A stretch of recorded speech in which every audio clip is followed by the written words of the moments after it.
research practiced globally. JBCN has emerged as one of the finest international schools in Mumbai. Their representatives are Shabd Suneja and Anushka Kulkarni. Silver Oaks International School, Hyderabad. Character before competence is the driving philosophy of Silver Oaks that builds values along with imparting knowledge. For more than 20 years, they have been nurturing both character and competence with innovative pedagogy and research-led indigenous curriculum. Their mission is to integrate into teaching and learning the goals of conservation and social justice, to develop civic virtues and emotional skills that can empower their icons to be icons of personal and social change who will play leading roles in the transition to a sustainable future. Silver Oaks adopts IB authorized DP and CBSE curriculums. Their icons are Shri Vedant Badri and P. Sai Manas.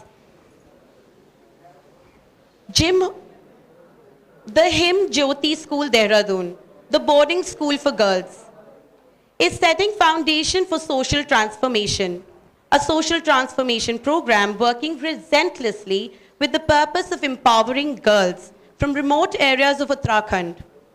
The girls come from economically deprived sections of society and face disparity in educational facilities that exist between India's cities and remote areas. At Him Jyoti School, sustainability is the heart of everything they do. The goal is that girls leave the school knowing that they can act on what they have learned. For 2 consecutive years, Him Jyoti schools have been ranked the #1 philanthropic school in Uttarakhand and #3 in India. Their representatives are Monica, Jeena, and Pushpa. Akal Academy, Baru Sahib. The legacy of Akal Academy, Baru Sahib, dates back to 1904.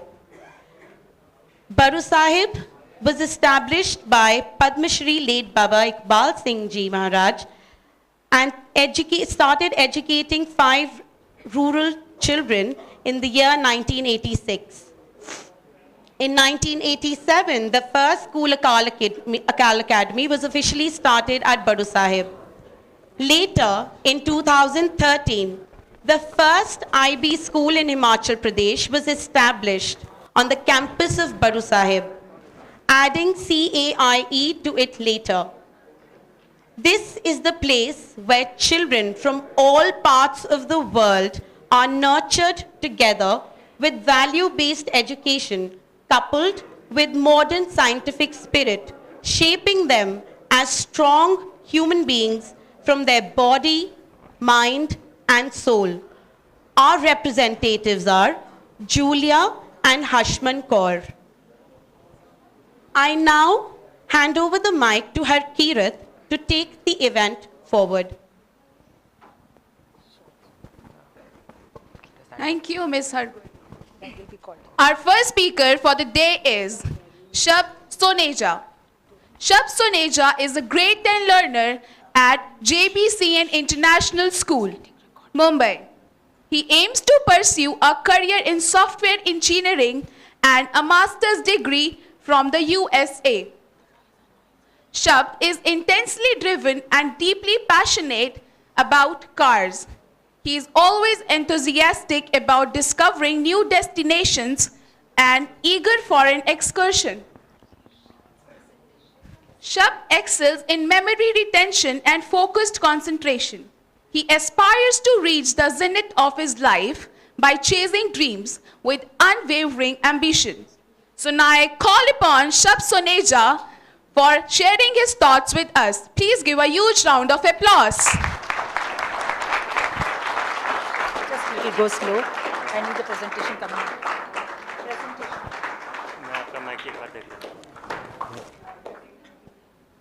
Yeah, now it's on. Go.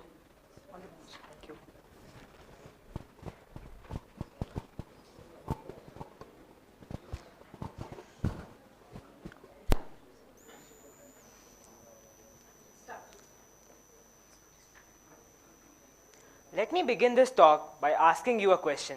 How can we refocus on our efforts to target our deepest desires and aspirations, aiming high in life rather than being limited by our current capabilities? Let me give you an example. A few months back, while scrolling through Reels, I came across a truly mesmerizing and awe-inspiring sight, the Porsche 911 GT3 RS.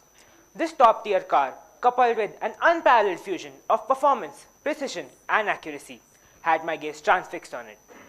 In a matter of moments, a vivid image of my life's aspiration had etched into my mind. I genuinely comprehend that owning this car is not everyone's cup of tea, and yet I hold unwavering confidence in my ability to attain my desires, and hence this car is my ultimate dream. Upon waking up every morning, the first sight that greets me is the framed image of this Porsche on my wall. My faith solely rests on my adherence to the mantra, if it's going to be, it's up to me. This is one such mantra which by now we must take into action and do every endeavor possible in order to reach the pinnacle of our life. By the end of this talk, my sole intention is to spur on targeting lofty goals, goals which though arduous are definitely attainable. One thing is for certain, until you don't invest enough time to have a clear vision of your whims, disregard achieving them, you might not even come close.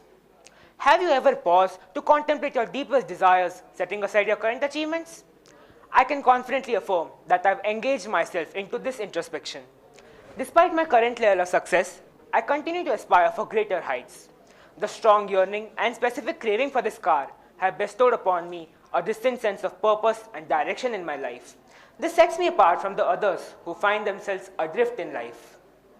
Whenever I ponder upon the idea of owning this car, my mom advises me not to set my sights too high, accentuating that it won't be an easy feat. Yes, I do agree, setting high goals might mean that you miss the mark, but at least you won't shoot your foot off. Certainly achieving my goal isn't presently feasible. However, if I set my sights onto it and motivate myself to strive for it, I'll definitely come closer to it. Whenever I find a spare moment, I'd eagerly grab onto my iPad and navigate to the Porsche website, indulging into the frenzy of customizing my dream car, ensuring that it sends forth a sporty, dynamic, and commanding presence. From the wallpaper on my iPad to the posts on my Instagram feed, Porsche is a dominant theme. In this way, I motivate myself and assure that the spark of my dream stays alive. One must have something on the horizon to eagerly await, something to anticipate, and lastly, something that keeps your spirit elated at all times. Manifestations are but bridges that connect our thoughts and aspirations to the realm of tangible reality. Moreover, aiming for the optimal of your potential will compel you to surpass the boundaries which we humans have imposed upon us. This doesn't imply having unrealistic goals, but it does insinuate longing for the best ones. No matter how strenuous your desire is, first by fits and starts, and then by leaps and bounds, you will definitely attain it. In addition, even if you fall short of your intended target, you are bound to reach a significant milestone. Chase dreams with fire, never rest. For in our striving, we find our best. Thank you.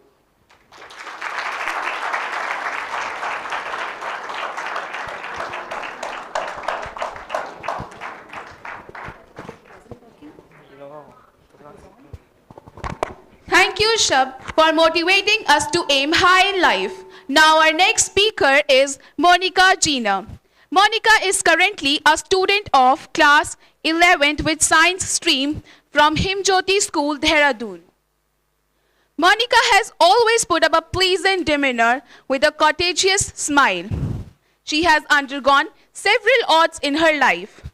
Hailing from a rural area near Nainital, she joined Himjyoti School in grade 5th. And then there was no looking back. Monica had opted for PCM for her ambition in life, that is to join Indian Navy. I welcome Monica to share her thoughts with us.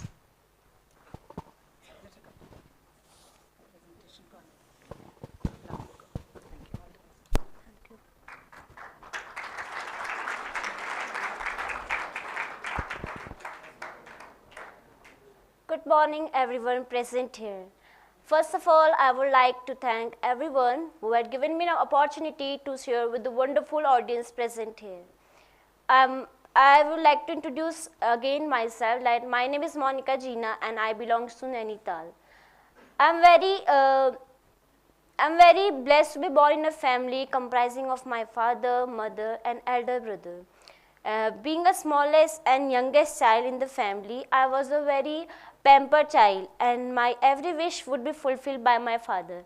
So when I entered Himjyoti school, he made it a point to meet me regularly and he would always be there to pick me during my vacation. And so he knew that I would never agree to the thing that somebody else is coming to collect me from the school.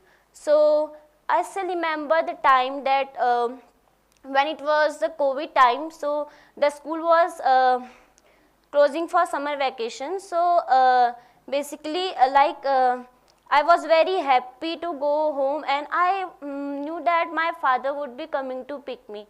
So I was waiting at the searching for my father but I didn't find him. So I got a little anxious about that why this time my father didn't come to pick me. I was a little surprised when I saw my aunt that he had come to pick me, she had come to pick me. So I just asked my aunt that this time why my father didn't come to pick me. So she told me that my father is fine now, actually he was in the hospital and since the doctor had advised him not to travel, so my aunt had came to pick me. So I got worried about that, so I asked my aunt that why I asked my aunt to take me home quickly so that I can meet my father.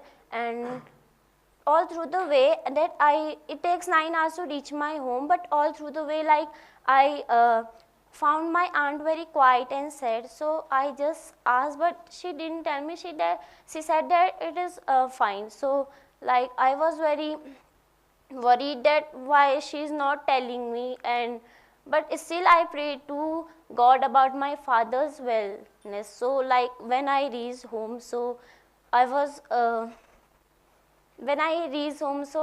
was very shattered about seeing that my father was lying lifeless in the crude stretcher. So I dropped my bag and ran towards my mother to see that she was wrapped in a white sari sobbing. So I burst into cry and fell on the ground. So it was a very heart-wrenching moment for me when I saw him, that they are taking away him from me for funeral rites. So after that there was no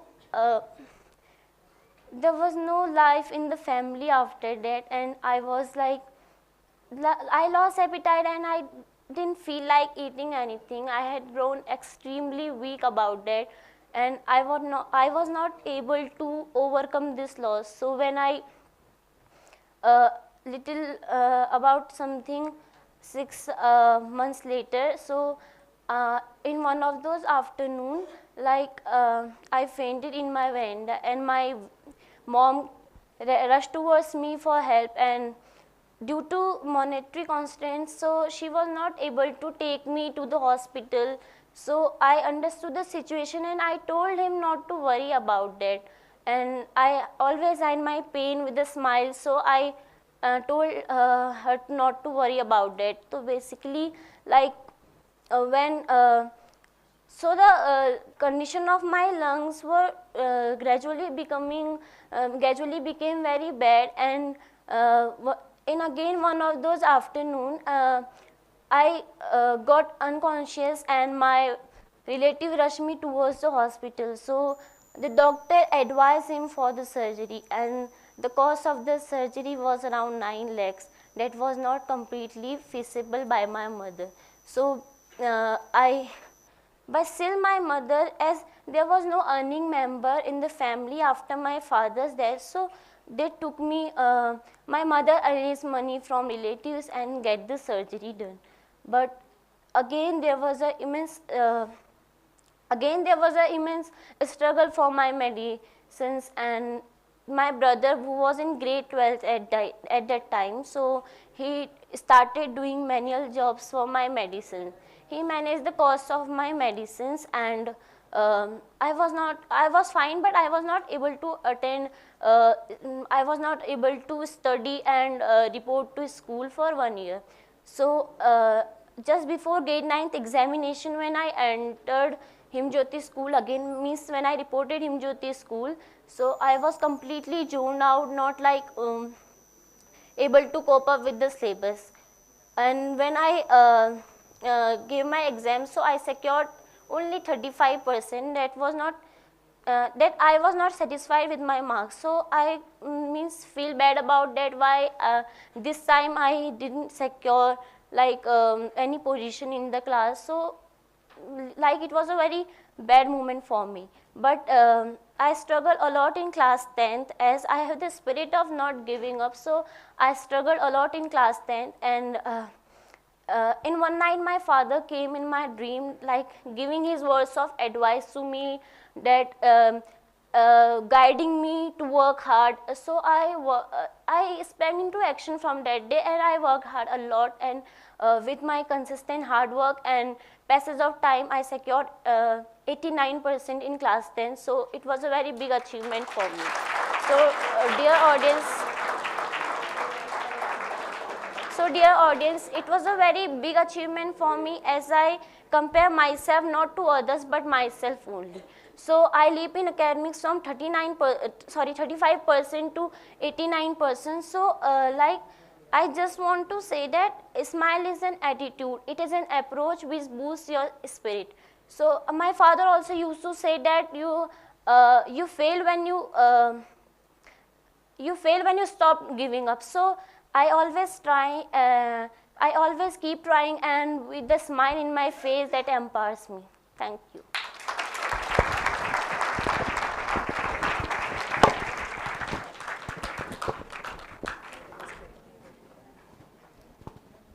Thank you, Monica, for enhancing is about effective tolerance. The next speaker for the day is Shri Vedant Badri. Shri Vedant, an acronym of Silver Oaks International, is in grade 12th with science and maths as his mains. His major interest lies in restoring electronic devices and vehicles, as it provides immense pleasure and satisfaction when he sees something destined for the scrapper fully working and back to its glory.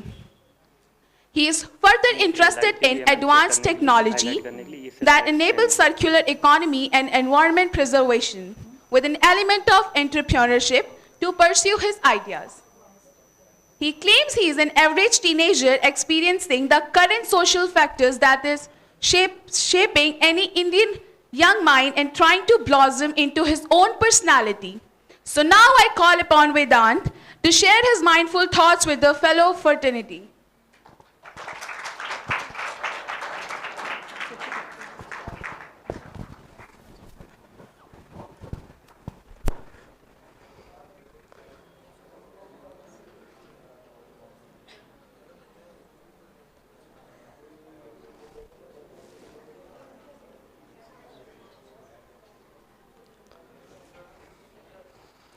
Hello everyone.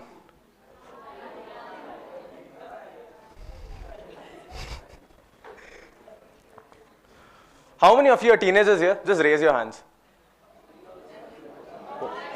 Oh wow. That's awesome. I am also a teenager, just like all of you, trying to find my way into this world with my passions and my interests. Let me tell you a little about my passion. Or even better, I'll show it to you.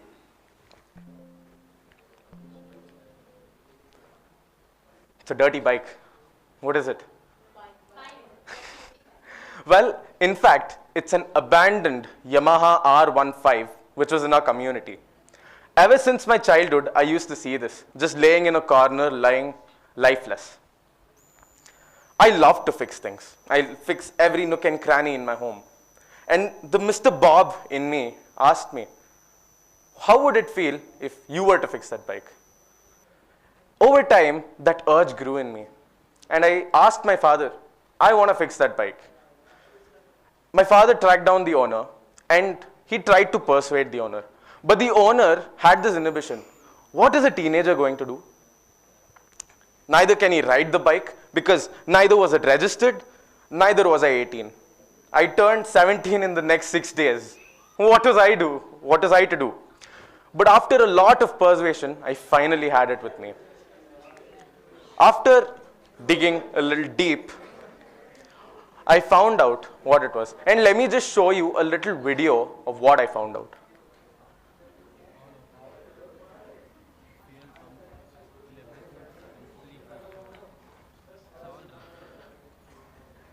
What I'm showing here is that its fuel pump and its fuel tank was completely broken. And this was a disappointing situation for me because I wanted to get this bike fixed no matter what. After digging a little more deep and making an absolute mess in my parking space, I found out the major two problems. Like I said, the fuel pump and the fuel tank. Now, fuel pump was an easy thing to fix because I could spend money and I could get the part. But getting a fuel tank for a bike which was from 2008, it's as old as me almost, was not an easy task. And so I had to take up a different approach, a unique approach. And I had to use a process which we learned today in grade 11 and 12 called electrolysis. I didn't know how electrolysis used to work. And honestly, I still don't. But after that process, the rust flaked off from the fuel tank, and I had a nice, clean fuel tank. And I also ordered a fuel pump for around 3,500 rupees, because if I were to buy it from Yamaha, I would end up spending close to 17,000 rupees, which was a big no for a bike which is abandoned. And after a lot of persistence and hard work, I finally cranked my bike on.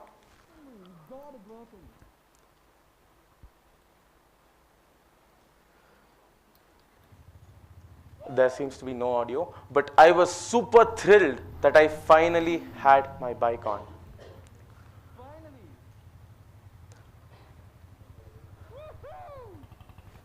Oh, you can hear it.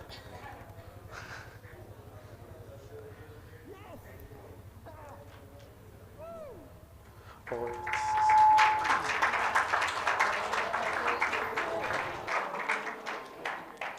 this bike was 10 years old, and it took me 6 months of work. But all of that 6 months was completely justified in this 30 seconds of video. That 30 seconds of absolute thrill and joy. And this is where this was my first thought, finding your calling. I found my calling in fixing broken junk. Not people, but fixing broken junk. Why should you find your calling? Finding your calling is the thing which keeps you in connect with life. Because every time you pass a challenge, you enjoy and you get to feel the true essence of living life. And find something worth persisting. Just like I said, once you persist in a challenge and you get through it, there's no other joy like it. And this is where I have my realization number 1. Having clarity and sticking to it. I knew that I wanted to fix the bike no matter what. The Yamaha service center guy, he himself said, "Sir, this bike is junk, throw it away." No, I stuck to it and I worked toward it and I got it running. This is the same clarity I used when I was at the phase of choosing whether I was going to a school or a coaching center. And what I mean by coaching center is, like in the north, people go to Kota after 10th grade. Back in Andhra or Telangana, from where I am, there are coaching centers called Fitji, Narayana, Akash, Chaitanya, and whatnot. And there the system is, after 10th grade, if you're not going to any of those coaching centers, we're making a mistake. No. I had the clarity that I wanted to go to school no matter what. Let me give you a little overview of my academics. Now, I was a part of the COVID batch, which meant that my 9th grade was completely online.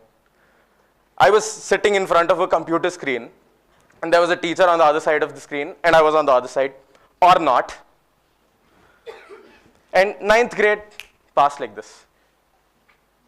And I was in the 10th grade, And this was the phase where everything was going back into offline mode, which is an online offline mode. And I was happy that I'm getting to meet my friends, I'm getting my social life back. But what do I get to know? We're writing 2 board exams. One was term 1, one was term 2. Term 1 was MCQ, term 2 was subjective. Term 1 had an element called critical thinking. I was so flabbergasted. Critical thinking after 1 year of not thinking at all. What was I supposed to fret about? Should I feel happy that I'm getting to meet my friends, or should I feel sad that I'm writing 2 board exams with critical thinking?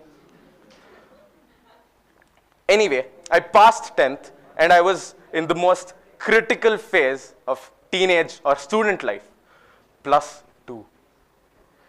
This is where all the drama starts. +2 is the stage where everything I do and did not do is going to determine my life. I passed 11th, flew like this. And now I'm here standing in 12th grade with 4 months for my board exams and still trying to figure out where is it that my 11th grade went. What did I study in 11th grade? I'm not able to remember. I'm pretty sure within a blink of an eye, 12th grade will pass like this. And usually my mind is always in standby whenever teachers are teaching something and whenever I'm writing my exams.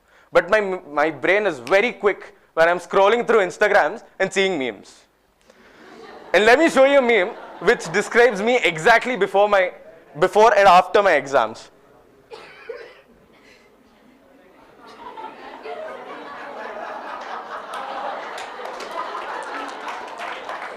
I hope you all get the idea, but this is me exactly before and after my exams.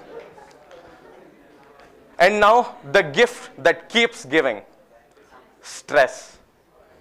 At the face of it, it looks very well organized, but behind it's a war. I'll just give you a scenario. I'm in my 12th grade, and this is how a normal day looks like. I have to score 90% in board exams. I have to write JEE mains first attempt, second attempt, JEE advanced, I have to write bits first attempt, second attempt, MSET, CUET. That girl is studying for NEET, she's scoring 600. This guy is studying for JEE, he's scoring 300. My parents are asking me, what are you going to do after 12th? My friends are asking me, bro, what are your expectations? That neighbor lady who never talked to me for 2 years, she's coming and asking me, what are you going to do? I myself don't know what am I going to do.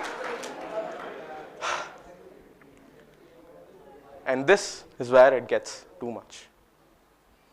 Now you may ask, this is all just a phase of life.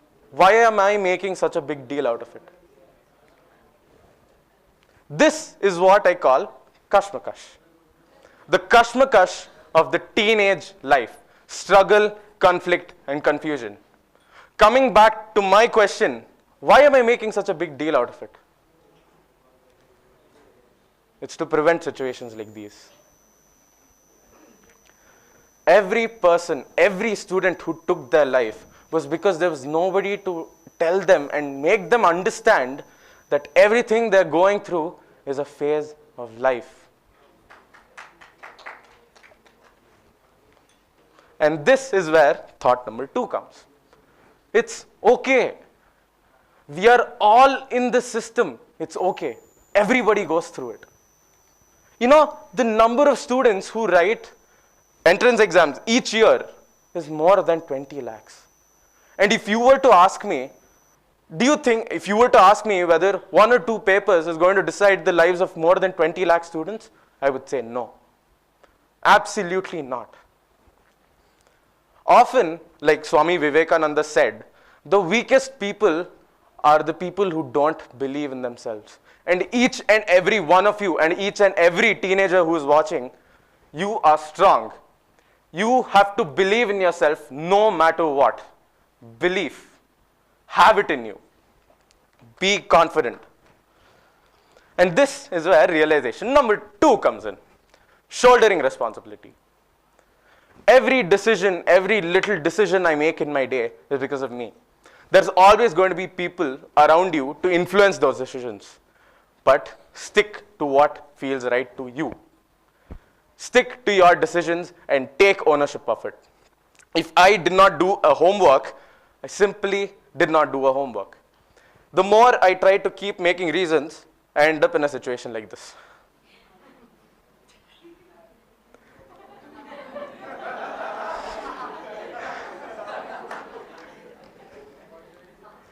And thought number 3. When we are in a situation wherein life is dark, it seems like there's a full stop or a comma, where everything feels like a confusion, take a break. Take a step back and let life sink in. Let life sink in. Because the more you realize what's going on in your life, you will understand how to proceed to resolve those issues. Realization number 3. Accepting is easier than denying. If I wrote an exam wherein I did not score marks, and if I try to make reasons, I never ever move a step ahead of it. I'm always stuck in that region of, भाई मैंने पढ़ा नहीं, मेरे पास time नहीं था, ये हो रहा था, वो हो रहा था. No. I did not study, finished. Move on. What am I going to do to resolve this issue? Accepting is much easier than denying. So try to accept every decision you make. Coming to the saddest reality of today's world. We are all a part of a system which is made for a few. Now, don't get me wrong. Studies is very important, very, very important. But what we don't realize is we have narrowed it down to one particular type of studying. Studies is a broad subject. Studying itself is a subject, let me tell you that. But we are narrowed it down to, we have to study maths, physics, chemistry in this way, English in this way, exam we have to write it in this way. No, that's not how it's going to be. That's not how it should be. We cannot determine whether a fish is good or bad by determining its ability to climb a tree. Let me repeat that. We cannot determine whether a fish is good or bad by determining its ability to climb a tree. Doesn't make sense, right? And this is where I want to leave you all with a question. Every little thing I've said right now, does it really matter? Every passion, every interest, every little thing I fixed, does it matter in today's world? Because I am sure that today's entrance exams don't take into consideration of any of my passions, any values which I hold. Now, just think, 10 years from now, are you going to be remembering an exam which you wrote for 3 hours? Or an event wherein you had to fly from Hyderabad, miss your flight, and still make it up, coming and standing in front of all of you talking about this in a TED event? You decide. And one last thing, from one teenager to others. Teenage life and life in general is going to be hard. Any situation you're in, don't give up. Persist and you will make it, because it's just like everybody says, it's a phase of life. Whatever it is, go through it no matter what. Keep persisting, keep moving forward. Wish you all the best of luck. You all have been a lovely audience. Thank you so much.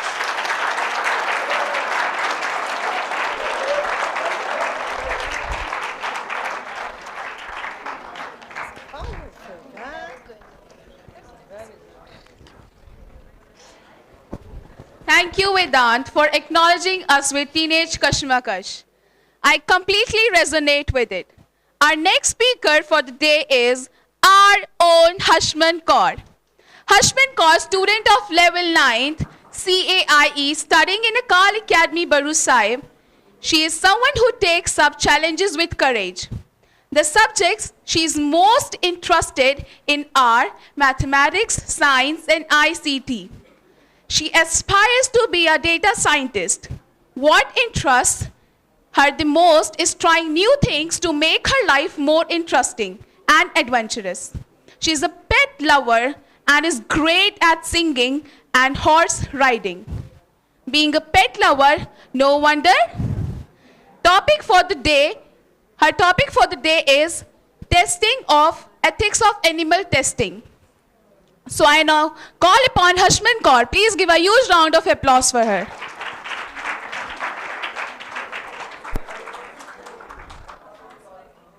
So, someone once asked me, who is that someone that's gonna make change in life? Then I answered that person that it's me that's gonna make change in life. And that's the reason I'm here. Last year, I happened to watch a highly acclaimed mockumentary. It's about an interview with a rabbit who details his life as he is used for animal testing and the damages caused to its body. After watching that video, it set me thinking more about animal testing. The question I wondered about the most was, if Ralph, a rabbit, is tested so much cruelly in a cosmetic lab, what about those countless sentient beings tested in biolabs of MITs and pharma labs? Questionable.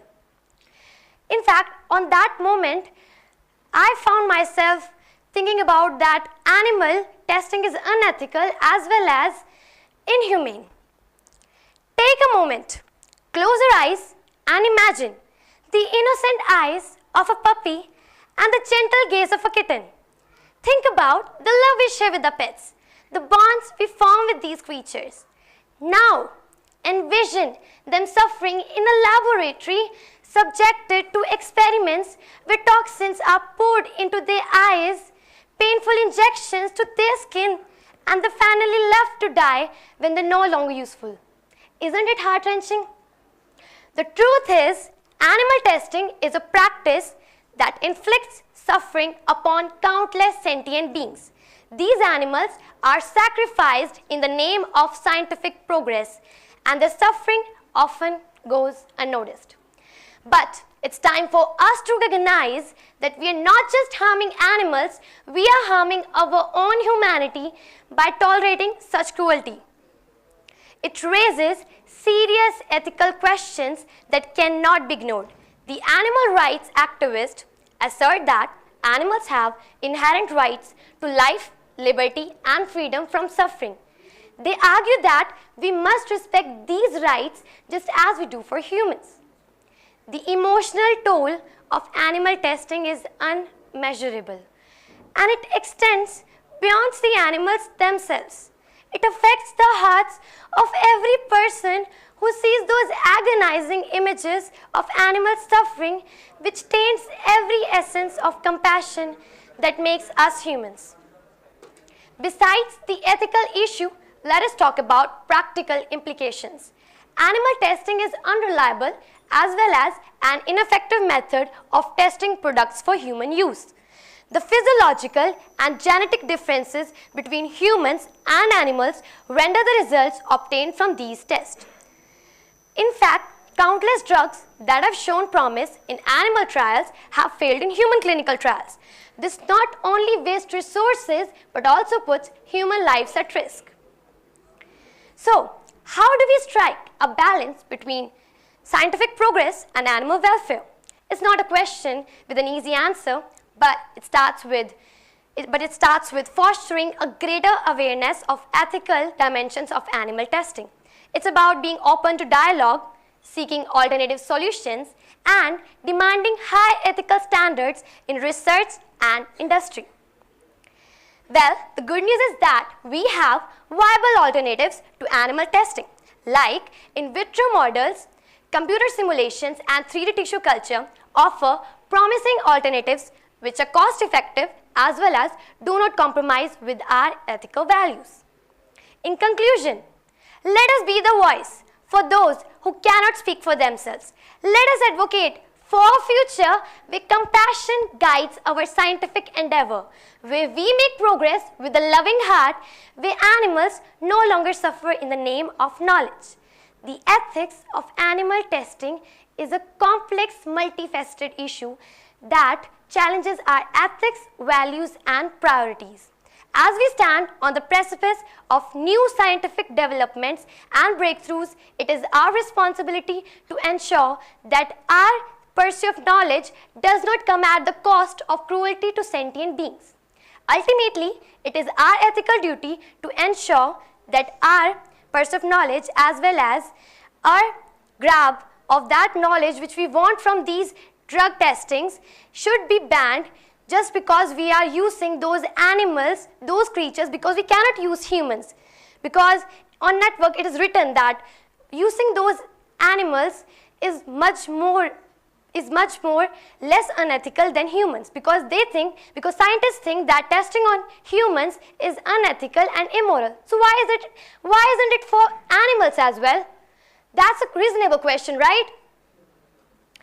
Well, at last, I leave you all with this beautiful video that illustrates an unbreakable bond of an animal with an human.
Thank you for your compassion and support.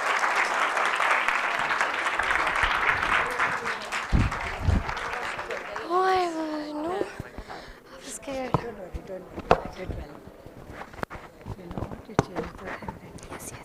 Your words were really heart-touching and knowledgeable as well. Moving forward, our next speaker is Anushka Kulkarni. Anushka is grade 10th learner studying at JBCN International School, Borivali in Mumbai.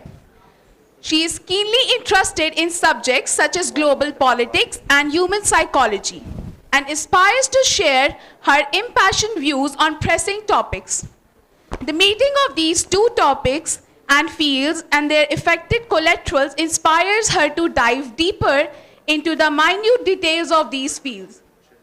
Her educational endeavors hope to be fulfilled in fields such as law and neurology, accompanied by research papers written in the same.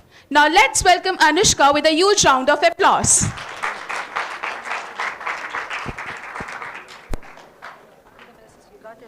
Yeah.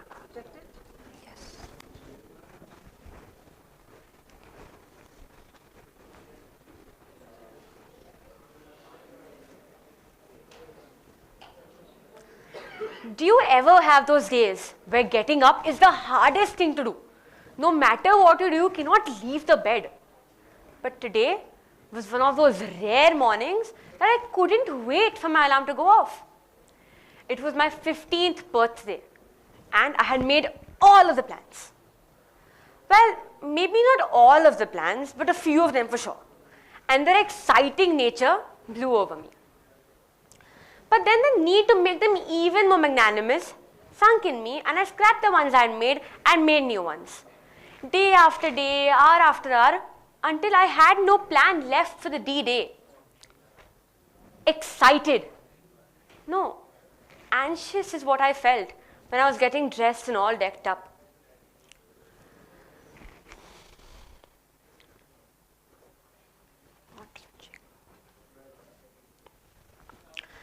When I looked into my eyes, they told me, close us so you can look within. So I closed my eyes and all I could see was chaos. It was a hurricane of despair, desires, envy, competition, greed, and all sorts of illustrative scripts I intended to write in a mega production called My Life. I couldn't keep my eyes closed for long because the disturbing picture in me frustrated me. Hence, I opted to open my eyes and perceive the outside world with its materialistic attributes.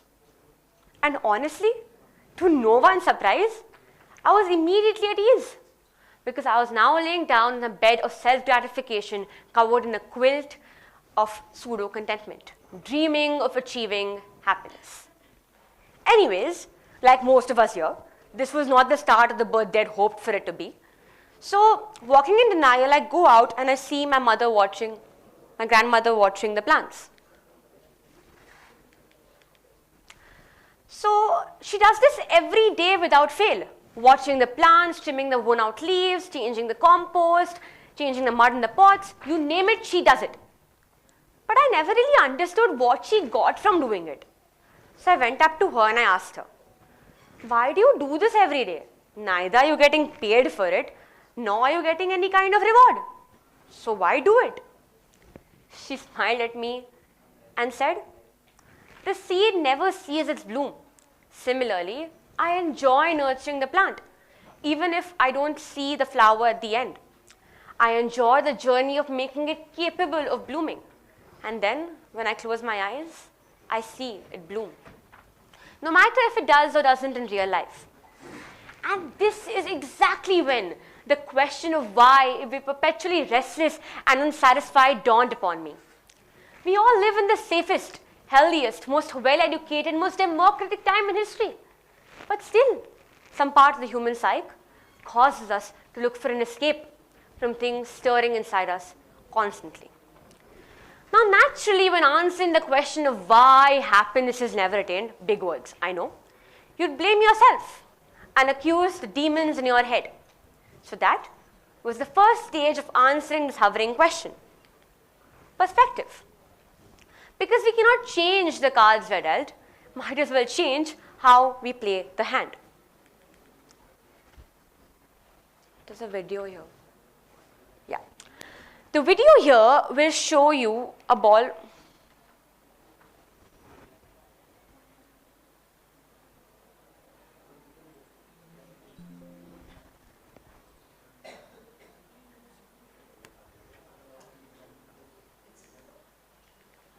Okay, since the video is not working, I might as well tell you what the video shows. The video shows a ball rolling. The ball rolls again and again and again. You get the point, right? It moves in the same way and the same direction. But for some reason, when the ball rolls the 7th time, it looks like it's floating and then it looks like it's bouncing, which it really isn't. Now that I know because of my inborn intelligence, obviously, right? But to tell you all, the ball looks like it's floating and bouncing because of its underlying shadow. The brain is programmed to focus and position the ball according to its shadow. To give it deeper meaning, I label the ball as my life and its underlying shadow as our belief system. We are a product of our beliefs, and our beliefs are acquired and deeply embedded in our subconscious mind. Our perspectives are based on our belief systems, and sometimes all it requires is a flip in perspective. But let me ask you a question. If happiness to you truly means maximizing positive emotions and minimizing negative ones, aren't we all but doomed to chase happiness forever?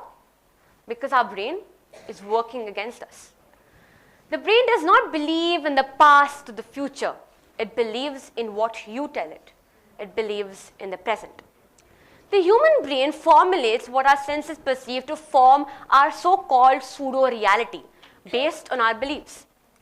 So that year, I chose to celebrate my birthday a little differently. I gave out food and birthday cake to the less fortunate people on the street. And to my surprise, it did not leave me feeling superior to them, but in fact, humbled me. It made me feel nicer about myself and left me with sweet tears in my eyes. Not because of sympathy towards others, but empathy towards them. I realized by doing all these sorts of random acts of kindness that day, that was all in me. These characteristics that are innate to human just get buried deep inside the muck of activities we do to satisfy our inner egos. So since this day was full of learning and unlearning, another thing happened to have a divine intervention with this day: comparison with others. Comparison is said to be the enemy of contentment. But I'm not here to quote words said by others, but to impose on you yet another question. The picture here shows the marks of two individuals in chemistry. Individual A, like you can see, scores 95%. Now, assuming everyone here finds this as an appreciable score for a tough subject like chemistry, now look at the another test score. Over here, individual B scores 97%. Subsequently, everyone now thinks individual B is better at chemistry than A, correct? But here, the real game changer is, on its own, the 95% looked equally as good. But when compared, the 95 was overshadowed by the 97. Why? This is because the mere power of comparison. Our fixation on comparison enhances our misery. In a world full of constant connectivity and social media, we're bombarded with carefully curated images of other people's happiness. And we measure our worth against these constructed facades. And unfortunately, in doing so, surrender our self-esteem through cruel whims of the digital realm. But this birthday was not a dungeon of despair, but a call for understanding.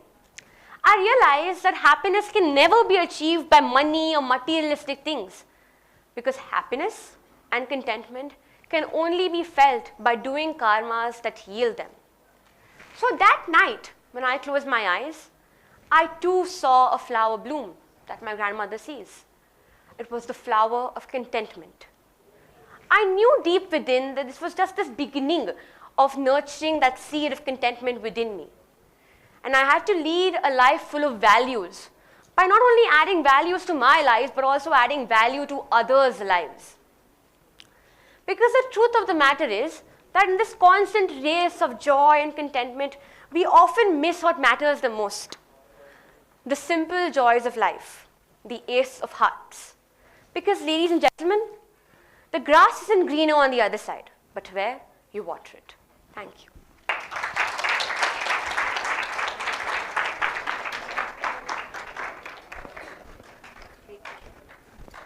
Wait. I told you the video won't work.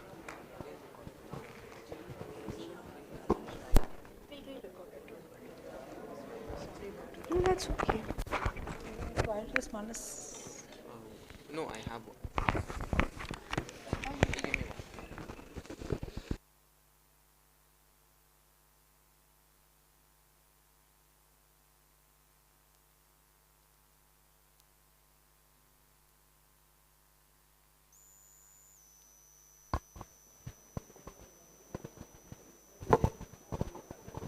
Thank you, Anushka, for sharing your wonderful words. Our next speaker for the day is Sai Manas. Sai Manas is an acronym of Silver Oaks International School in grade 12th and had an insatiable hunger to outshine his peers. Music is his North Star, which helps him to sail through life, and being a shy kid, it was not easy for him to face the crowds. Apart from musical maestro, he is also a maths genius. He is an avid journaler and a testament for his love for memories. So I welcome Sai Manas to share his point of views with us all.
Can you all hear me?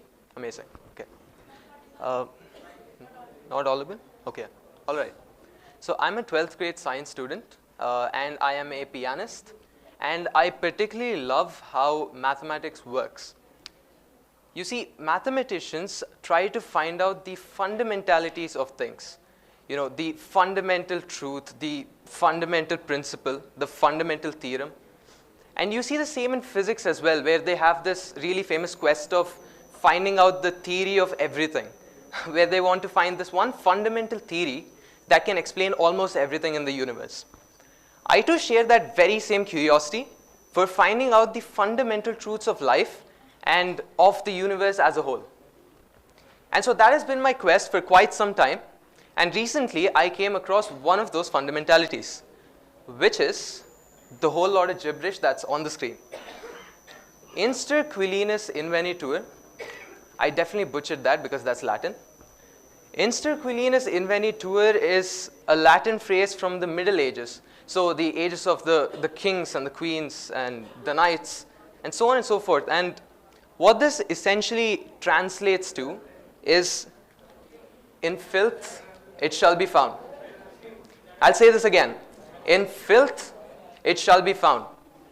Now, this phrase was thought about by a lot of great minds for years, and I really mean this. This was thought about by thousands of people for decades.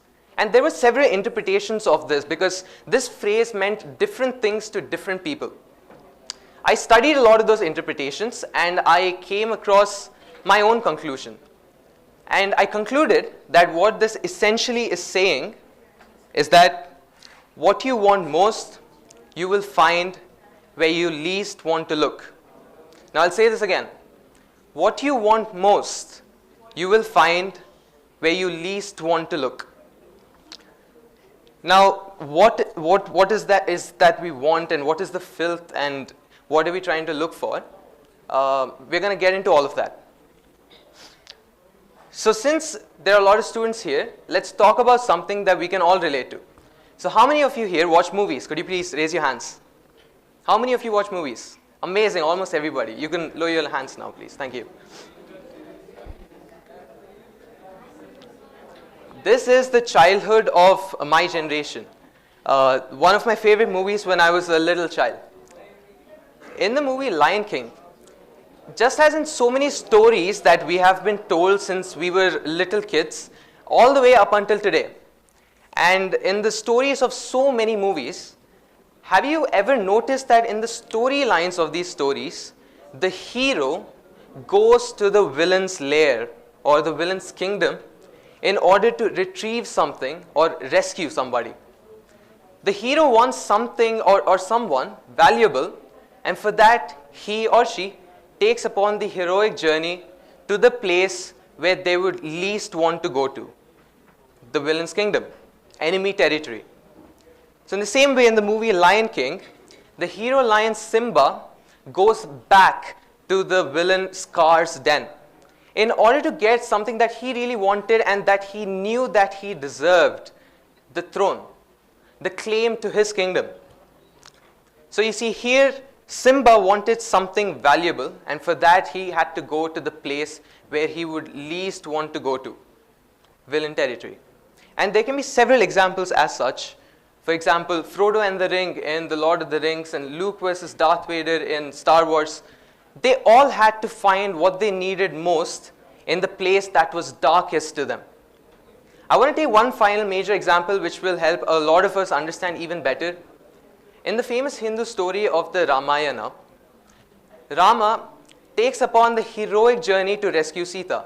So here, Rama wants someone valuable, and for that, he takes upon the heroic journey to the place where he would least want to go to, Ravana's kingdom, the enemy's territory.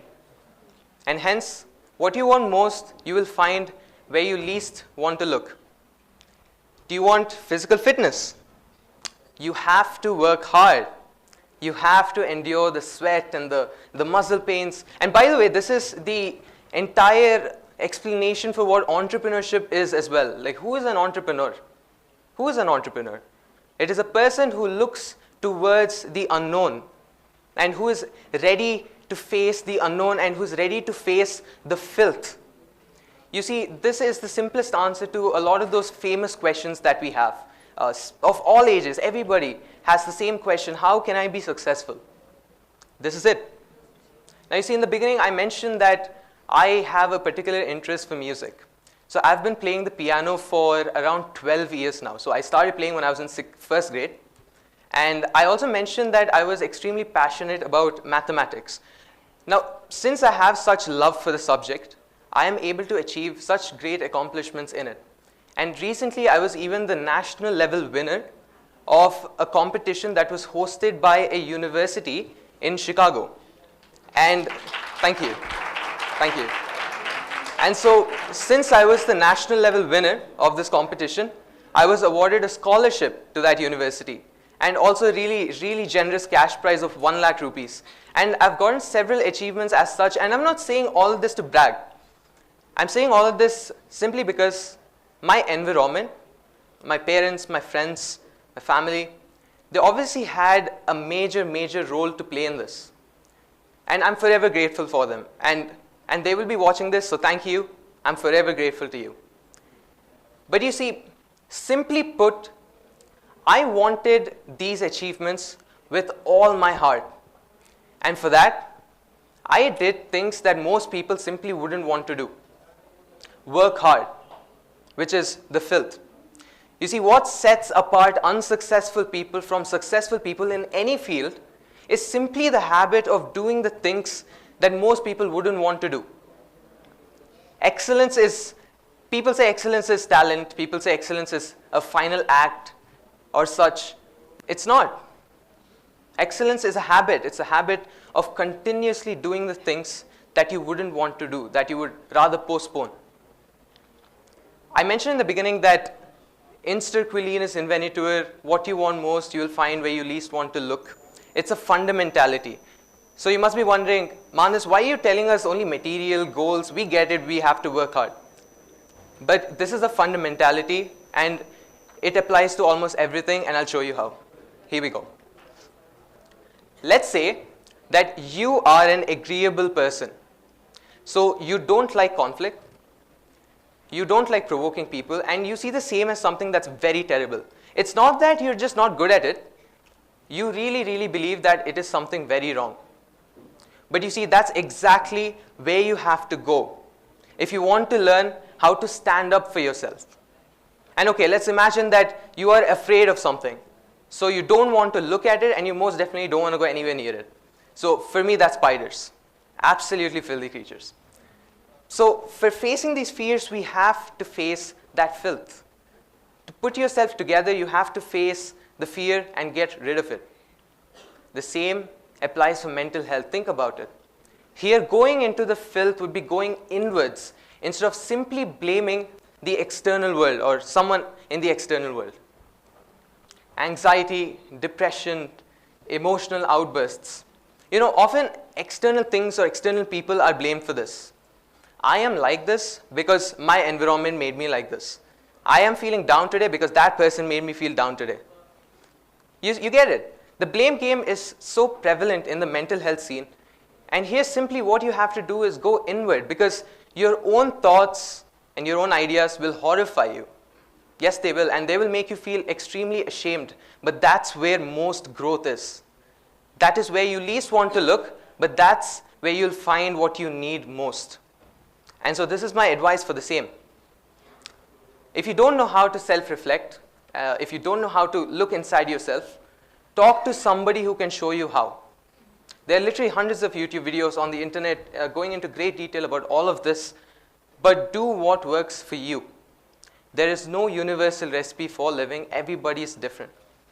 But since I'm here today, I want to share a few more thoughts which have helped me achieve a lot and continue to help me achieve and drive me to achieve more. There is a direction towards a goal, and there is a path towards it, and there is an end destination.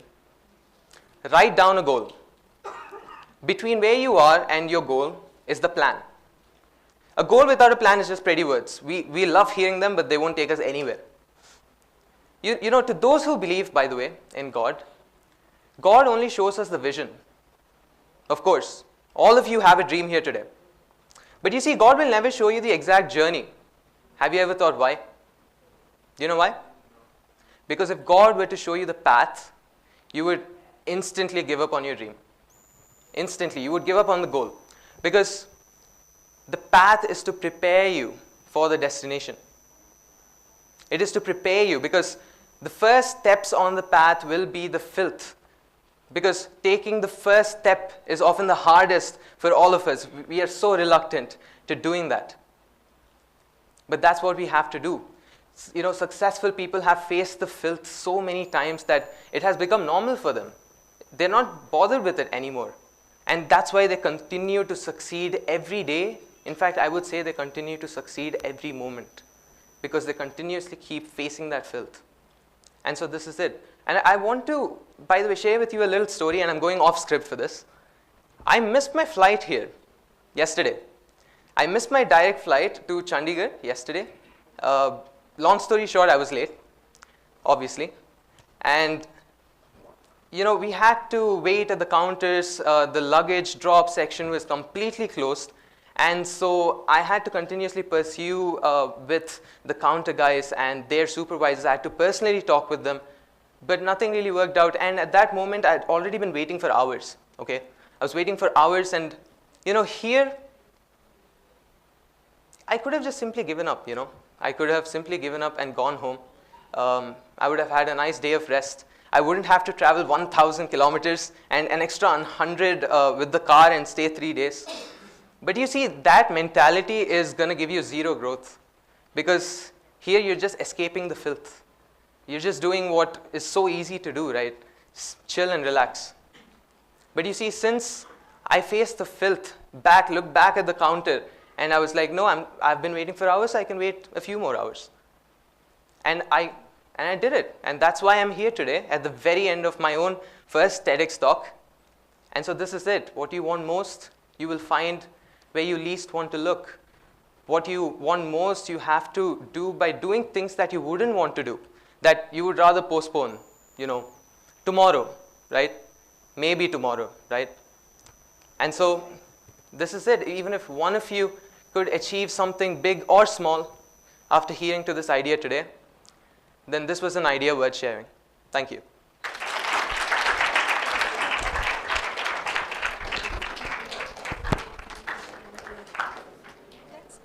Thank you.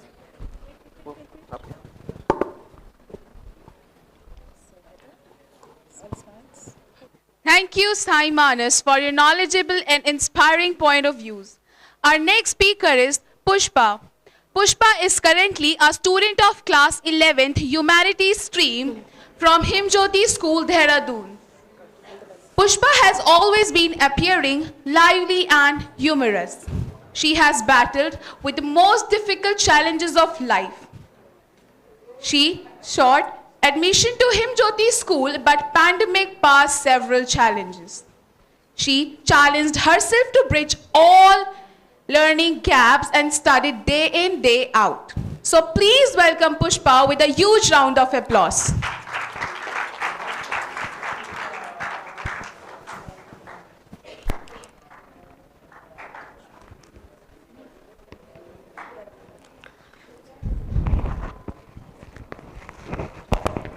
First of all, I would like to thank all those who has given me this wonderful opportunity to come here and share my story so that it can inspire others. Good afternoon to all. I am Pushpa from Himjyoti School, Dehradun, and today I'll share my story with you all. My story consists of resilience, tenacity, and unwavering spirit that has shaped my life. My journey starts with my birth. I was of one day when I lost my brother. It was a huge tragedy for my parents. One side, I was born as they were very happy, and the other side, they lost their own set, and it was very sad moment for them. Time passed slowly. I was of 8 years when another tragedy happens in my family. I lost my sister, my playmate, whom I used to spend most of my time. Another phase of this part is my grandmother, who always used to taunt me like, Pushpa, because of you, we lost our grandson, and your bad luck for your sister. You are bad luck for your sister. And I didn't listen any time to my grandmother.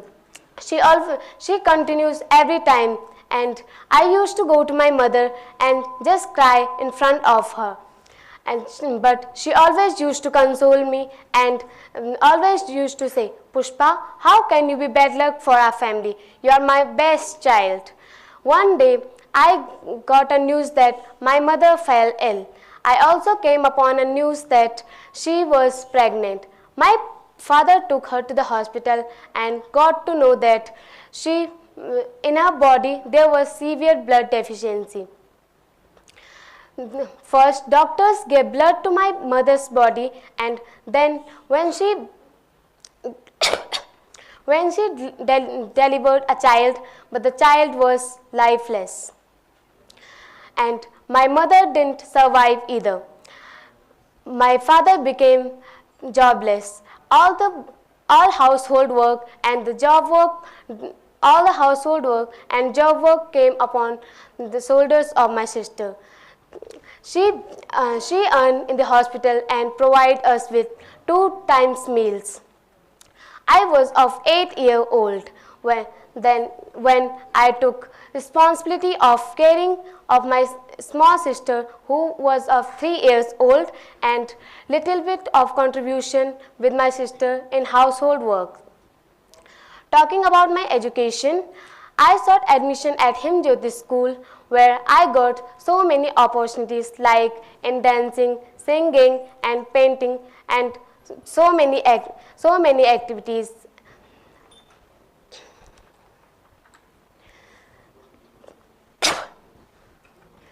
In lockdown, I have to pack my bag and get back to my hometown, and I have to attend my online classes, but there was no access of electronic devices in my home, so I didn't able to attend any online classes.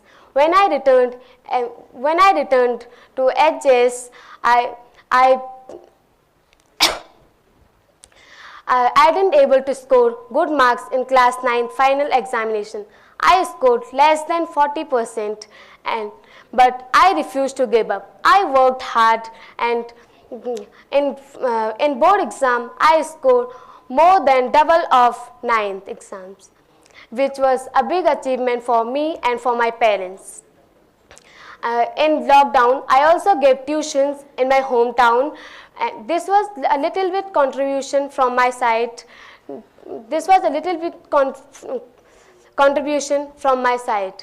My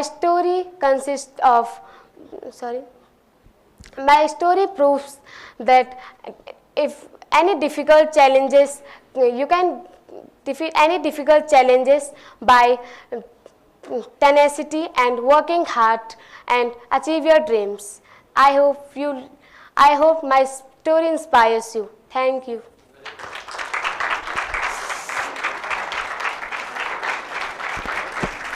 Good.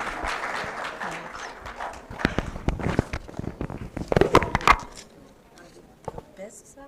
Just smile and go on. Be at a good speed, right? Thank you, Pushpa. Now the last speaker for the day is our own Julia. Julia is an Akal Academy Baru Sahib student studying in A-level with the subjects physics, chemistry, biology and mathematics. She loves biology and is really into enhancing her knowledge about psychological disorders.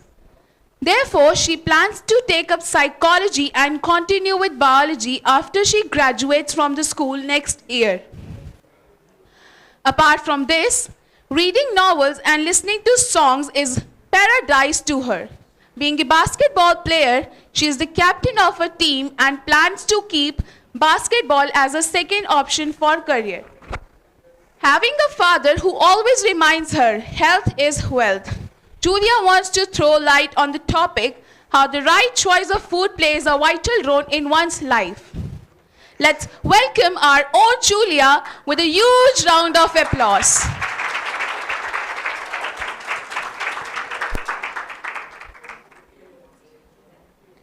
Picture this, A group of teenagers sitting in a hip cafe, taking pictures of their food, uploading them on Instagram, and sharing it with the whole world.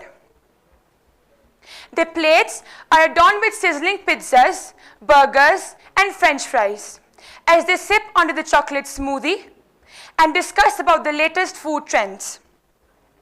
Scene 2. Picture this now. Walking into the supermarket, I find all kinds of mouth-watering stuff.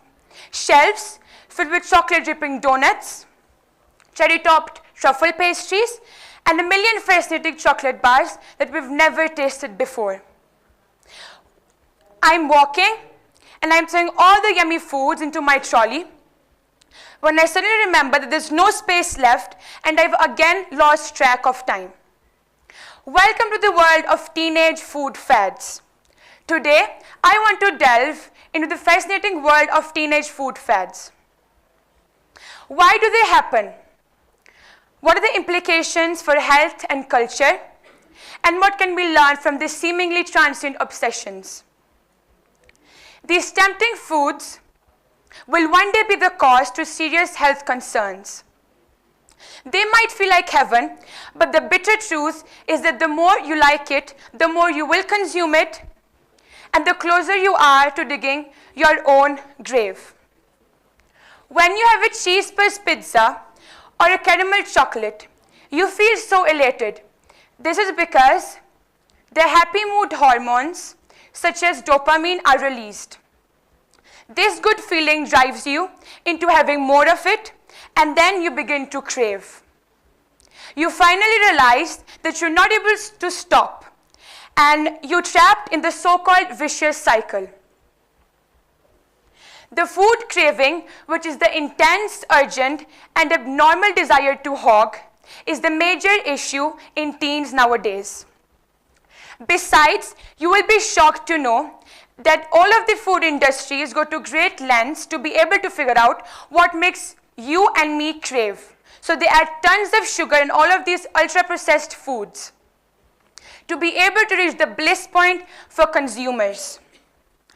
These ultra-processed foods are rich in sugar, so they produce huge amounts of energy, and this overwhelming energy has to be converted to the fats.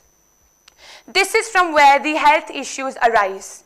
Health issues like adolescent obesity, teenage diabetes, cancer, and eating disorders. Have you watched the film To the Bone? Well, I did last year, and this got me more curious. This got me to know more about eating disorders like anorexia nervosa, bulimia, and binge eating. Anorexia nervosa is when the person suffers from intense fears of putting on weight. Bulimia is when the person consumes large amounts of food, but then tries to get rid of it through laxatives or throwing up. Thirdly, binge eating is when you consume large amounts of food frequently due to performance or academic stress. To be honest, as a teenager, I too had a sweet tooth, and I loved highly processed foods. But my dad played a vital role in the way I started looking into my food choices. Whenever I go to visit him during my holidays, he stuffs my fridge with all kinds of healthy stuff, like tomatoes, cucumbers, fruits, nuts, and vegetables. When I'm hungry, I've just got to open the fridge and eat. As a society, we all must guide teenagers like me to navigate the world of food fads wisely. It is an opportunity for us to learn more about nutrition, cultural appreciation, sustainability, and self-expression, all while embracing the vibrant tapestry of culinary trends that are shaping our world today. I know it's not that easy to make informed food choices, ensuring nutrients, while enjoying the food fads. Guess what? It is a piece of cake if you try.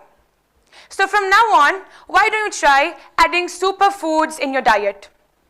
Superfoods like millets, oatmeals, olive oil, nuts, and of course leafy green vegetables, which will help you keep your gut healthy. Be warned, eat food like medicine, otherwise medicine will become your food. Lastly, I would like to leave you all with some food for thought. Which category do you all fall into? Those who live to eat or those who eat to live? Thank you.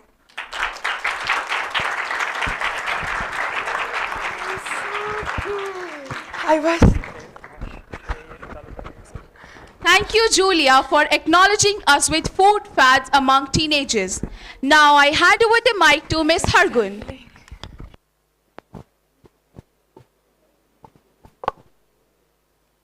It was fascinating and interesting to hear all you young speakers. I'm sure in years to come, they will become change leaders to reckon with. Now, it's time to felicitate our young speakers of the day by our Honorable Babaji.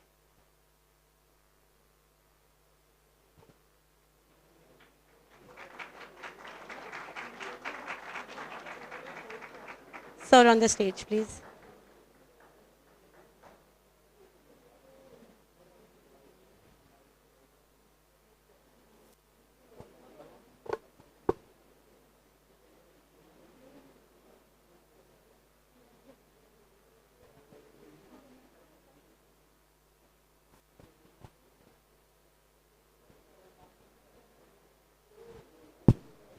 Shabd Suneja,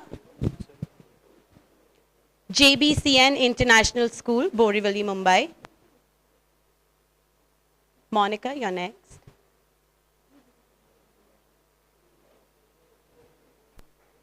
Monica Gina.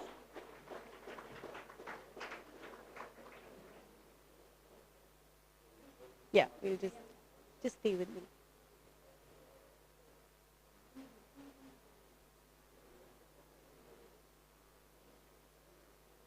Vedant, you're next.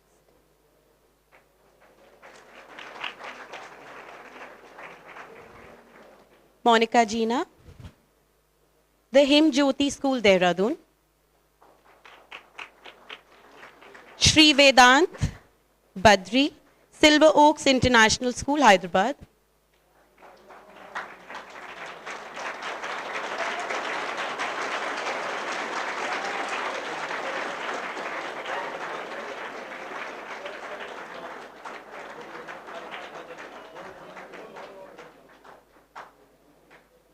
Hashman Kaur, Akal Academy, Baru Sahib.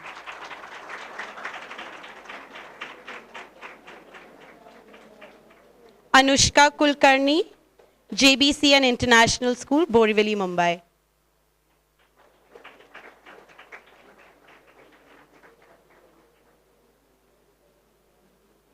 Sai Manas, Silver Oaks International School, Hyderabad.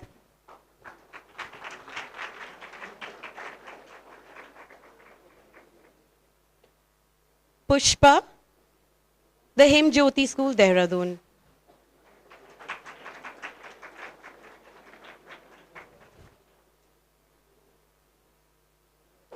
Julia, Akal Academy, Baru Sahib.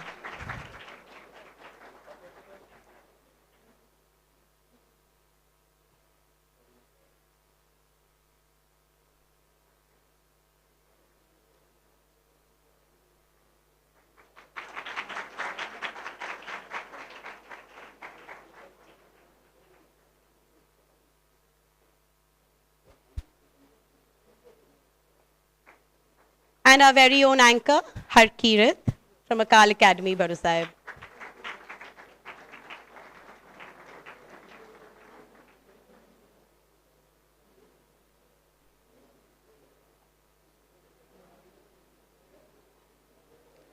I now request Honorable Babaji to share his blessings and say a few words. Thank you, Hargun.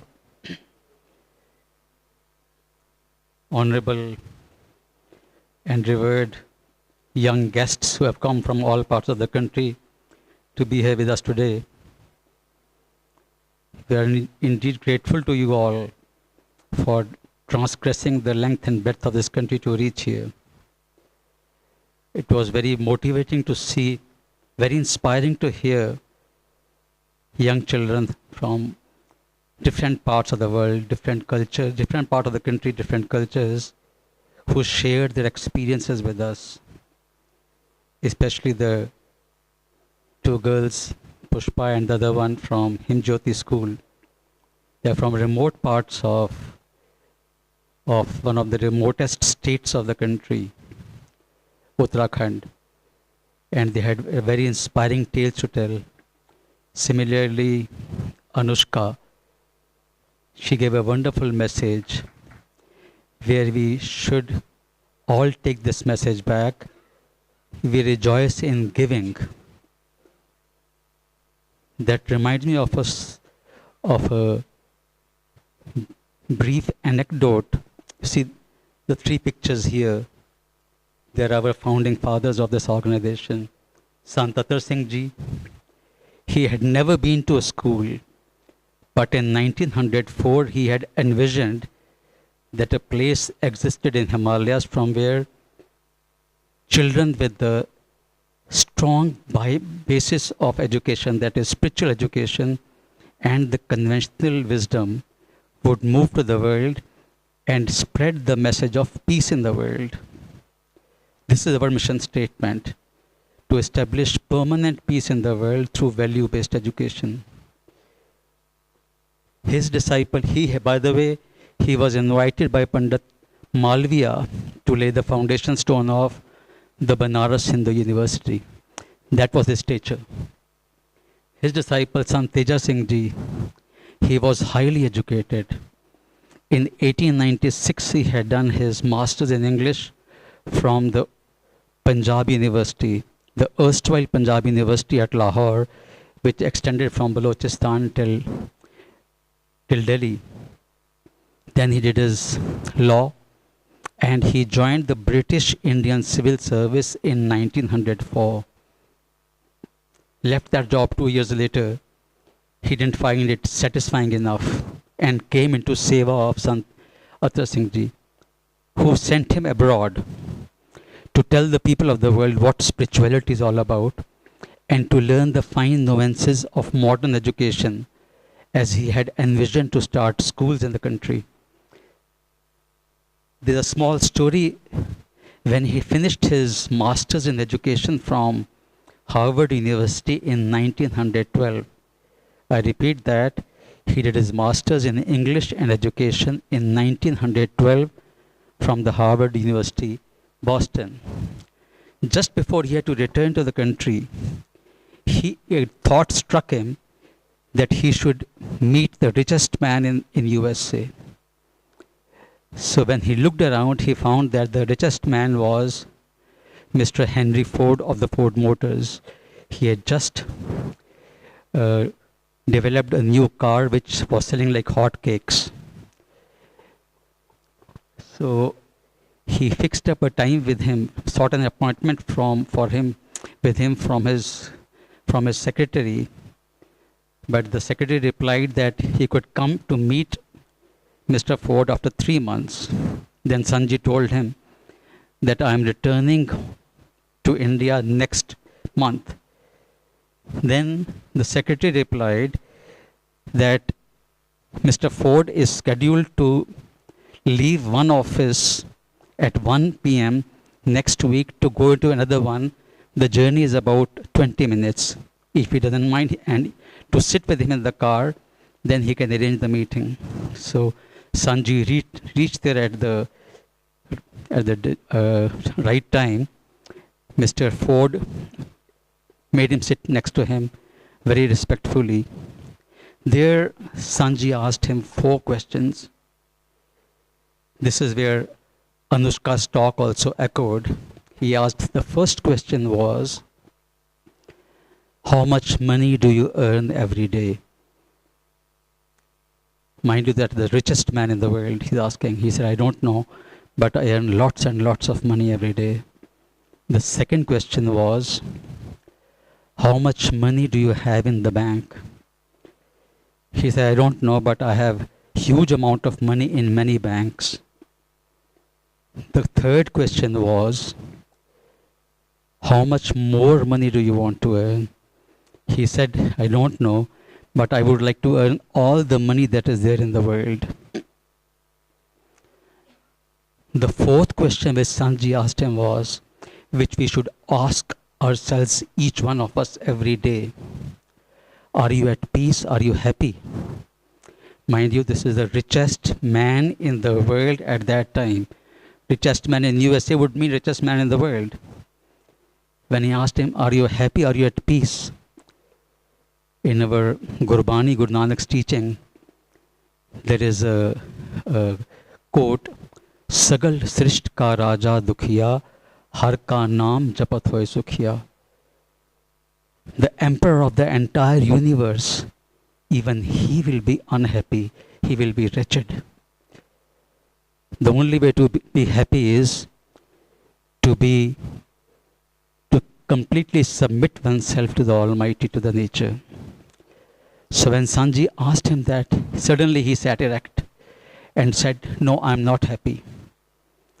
I am stressed. In fact, I can't even sleep properly at night. Dear students, especially the ones who have come from all parts of the world, from the country, from metropolitan cities, this is the essence. The greatest illusion that we have is that wealth, materials, and worldly positions will give us happiness and satisfaction. No.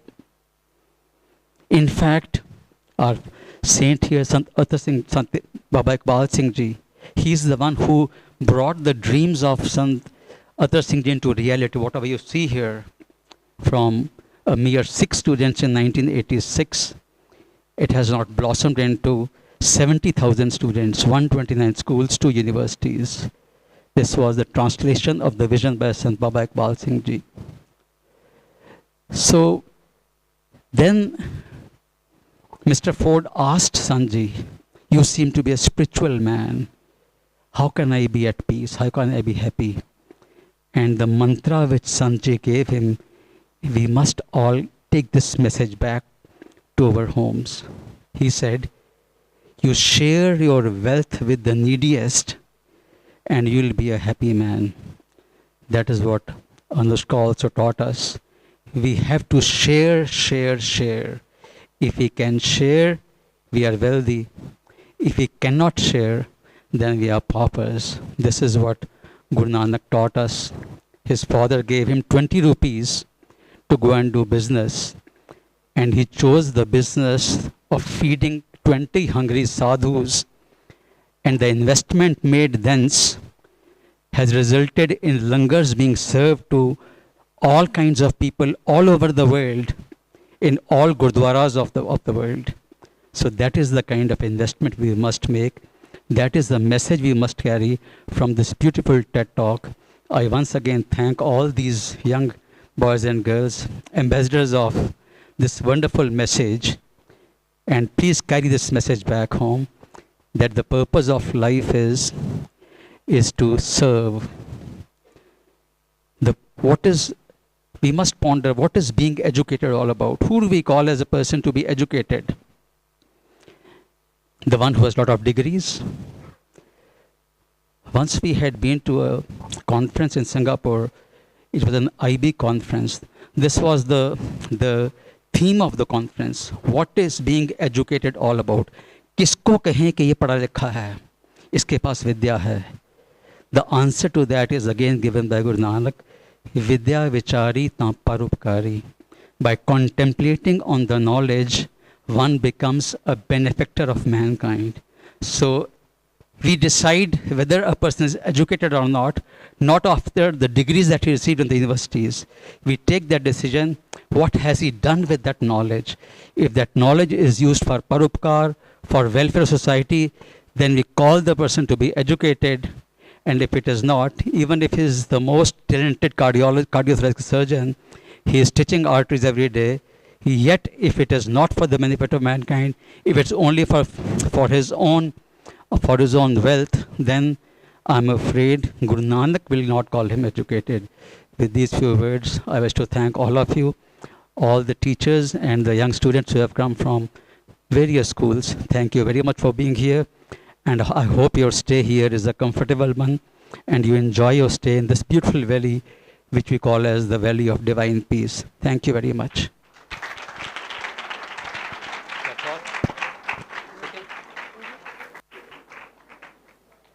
By the way, she's also alumnus of the school. Thank you, sir.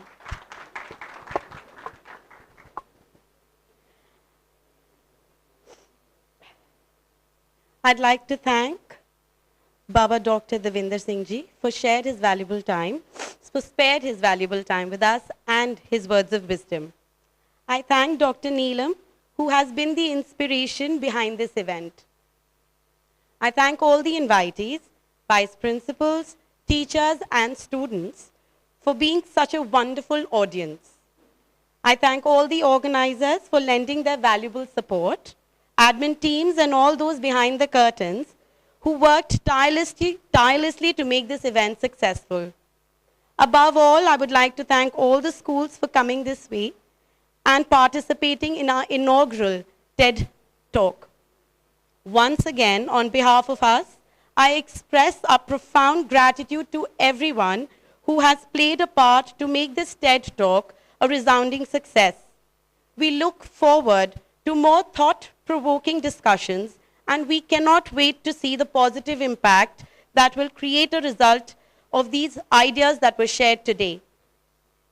To the audience, both in the auditorium and those tuning in from around the world, thank you for your enthusiasm and engagement. Your presence and active participation are what makes the TED Talks so special. Thank you once again.